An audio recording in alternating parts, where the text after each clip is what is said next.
হাসিনা চীনে যাচ্ছেন, এতে ভারতের কোনো আপত্তি নাই। কোথায় স্বাধীনতা? কোথায় ৩০ লক্ষ মানুষের রক্ত? কোথায় লাশ?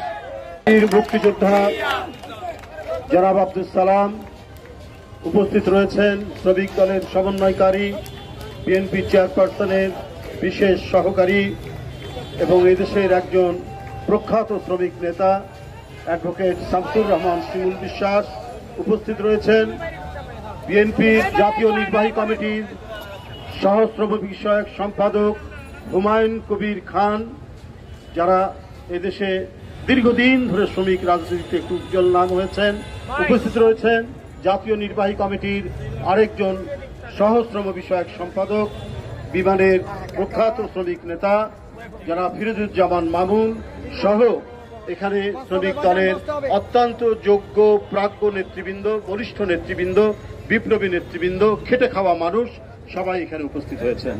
অত্যন্ত মূল্যবান কথা বলেছেন শ্রমিকদের উদ্দেশ্যে, দেশের রাজনীতি নিয়ে আমাদের মুক্তিযোদ্ধা সালাম ভাই এবং শ্রমিক নেতা শিমুল ভাই। বন্ধুরা, আমার বক্তব্য আর দীর্ঘায়িত করার উপায় নেই। আপনাদের আজকের যে সংগ্রাম, সেই সংগ্রাম সাফল্যমণ্ডিত হবে। এই জন্যই শেখ হাসিনার কৌশল ব্যর্থ হচ্ছে, প্রতিটি ক্ষেত্রে ব্যর্থ হচ্ছে। এরা মনে করেছে এরা মনে করেছে প্রধানমন্ত্রী মনে করেছে সুমন ভূঁইয়াকে গ্রেপ্তার করলে সব নিশ্চুপ হয়ে যাবে, কেউ শেখ হাসিনার অন্যায়, অপকর্ম, অনাচার এর বিরুদ্ধে প্রতিবাদ করবে না। কিন্তু শেখ হাসিনা বারবার এই জিনিসটি ভুল করেন। সুমন ভূঁইয়াদেরকে কারাগারে নিলে সবুজরা বের হবে, রাজারা বের হবে, আরো শ্রমিক নেতৃবৃন্দ যারা তাদের নেতৃত্ব দেন তারা বের হবে। তাদের বয়স অনেক হয়ে যাওয়ার পরেও এখনো যে তাদের দৃঢ়তা, এখনো তাদের যে বলিষ্ঠতা, এখনো তাদের বিপ্লবী চেতনা তারা যে অক্ষুণ্ণ রেখে রাস্তায় নামেন, তার প্রমাণ আজকে তারা দিয়েছে। সুতরাং শেখ হাসিনা বরাবরই এক নায়করা ভুলে যান, বরাবরই ফ্যাসিস্টরা ভুলে যান যে সবকিছু নিয়ন্ত্রণে নিয়ে তারা মনে করেন আজীবন তারা ময়ূর সিংহাসনে বসে তারা রাজত্ব করবেন আর বিরোধীদের কণ্ঠকে রুদ্ধ করবেন। কিন্তু এটা যে হয় না। ময়ূর সিংহাসন যারা বানিয়েছিলেন তারা নেই, ওই ময়ূর সিংহাসন রক্ষাও করতে পারেনি। ইরানের নাদির শাহ দিল্লি থেকে নিয়ে চলে গেছেন। তো সুতরাং শেখ হাসিনা যেটা ভাবছেন, আপনার ওই চেয়ার, আপনার ওই গদি আর ওই সিংহাসন থাকবে না, জনগণ ওটা লুটিয়ে দেবে রাস্তায়, এইটা আপনি মনে করতে পারছেন না। তাহলে আপনি যেভাবে টিকে আছেন, এভাবে হিটলার টিকে থাকতে চেয়েছিল, এইভাবে আরো অনেকেই টিকে থাকতে চেয়েছিল। মুসলিনী, হালাকোখা, এরা তো ইতিহাসের আস্থা করে, ইতিহাসের ডাস্টবিনে মানুষ ঘৃণার সাথে তাদেরকে স্মরণ করে। আপনি মনে করেছেন যে যা কিছু ঘটছে কেউ জানবে না। সুমনদেরকে গ্রেপ্তার করি, রাজাদেরকে গ্রেপ্তার করি, সবুজদেরকে গ্রেপ্তার করি, তাহলে বোধহয় ভয় পেয়ে যাবে।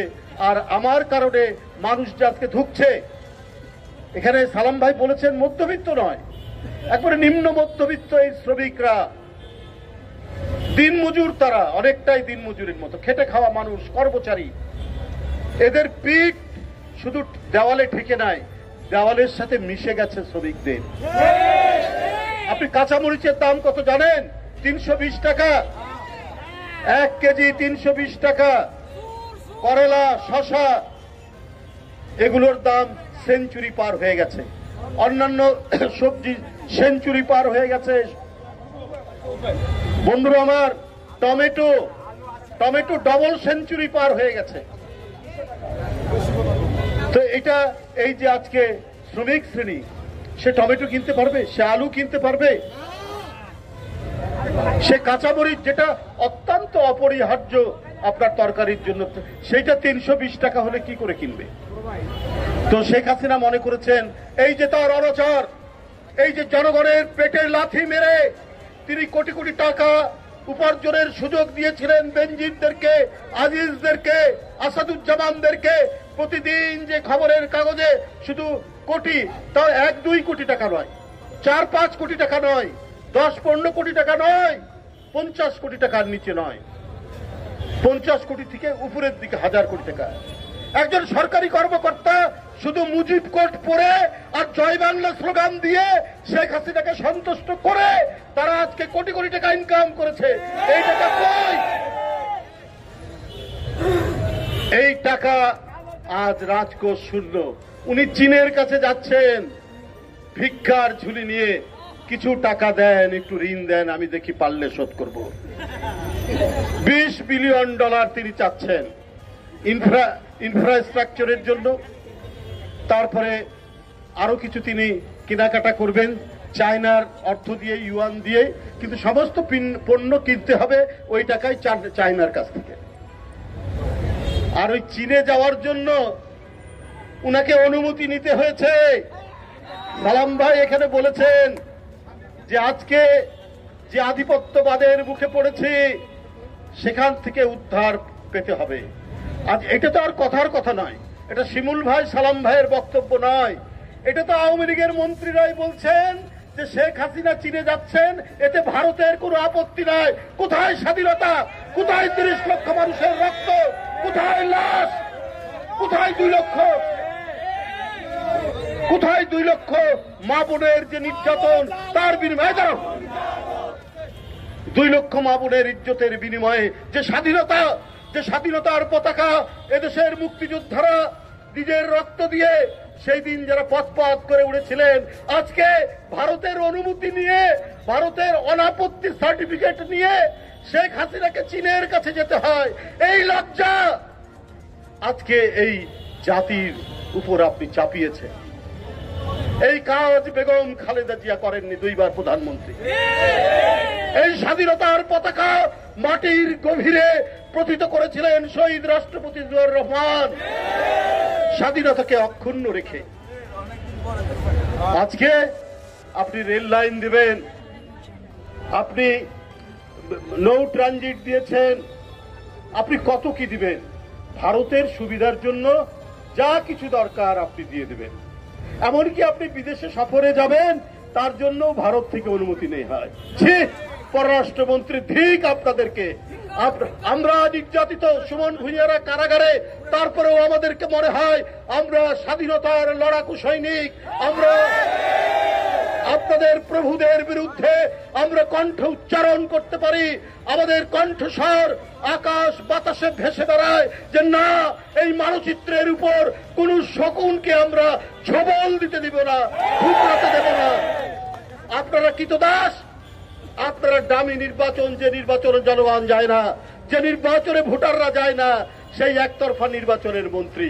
তাই আপনাদের ভারতের সার্টিফিকেট, অনাপত্তি সার্টিফিকেট, অর্থাৎ আপত্তি নাই, এই সার্টিফিকেট নিয়ে বিদেশে যেতে হয়। হাই হাই, কোন দেশে আমরা বাস করছি? বন্ধুরা আমার, আমাদের এই মুক্তির সংগ্রাম শুধু সুমন ভুঁইয়া নয়, যেটা বলেছেন সালাম ভাই, শুধু সুমন ভুঁইয়ার নয়। এই মুক্তি আমাদের স্বাধীনতা, আমাদের গণতন্ত্রের। আর স্বাধীনতা গণতন্ত্রের প্রতীক হচ্ছেন দেশনেত্রী বেগম খালেদা জিয়া। তার মুক্তির মধ্যে দিয়েই আমরা আমাদের স্বাধীনতাকে অক্ষুণ্ণ রাখব। আমাদের প্রিয় নেতা দেশনায়ক তারেক রহমানকে ফিরিয়ে নিয়ে আসার মধ্যে দিয়েই এই স্বাধীনতার সার্বভৌমত্ব আমরা প্রতিষ্ঠা করব। আমি আবারও আজকে তীব্র নিন্দা জানাই এবং জাতীয়তাবাদী শ্রমিক দল সকল বাধা অতিক্রম করে আজকে মিছিল এবং প্রতিবাদ সভা যেটি করলেন এখানে, তার জন্য ধন্যবাদ জানাচ্ছি। তবে আপনাদের কণ্ঠ থামবে না, আপনাদের উদ্বেল মিছিল থামবে না। আপনারা এগিয়ে যাবেন সামনের দিকে। যে কোনো বাধা, যে কোনো শৃঙ্খল, অনন্ত শৃঙ্খল হোক, সেই শৃঙ্খল ভেঙেই মুক্তির আওয়াজ আপনাদের তুলতে হবে। আপনাদের সকলকে ধন্যবাদ জানিয়ে আমার বক্তব্য শেষ করছি। খোদা হাফেজ। বাংলাদেশ জিন্দাবাদ।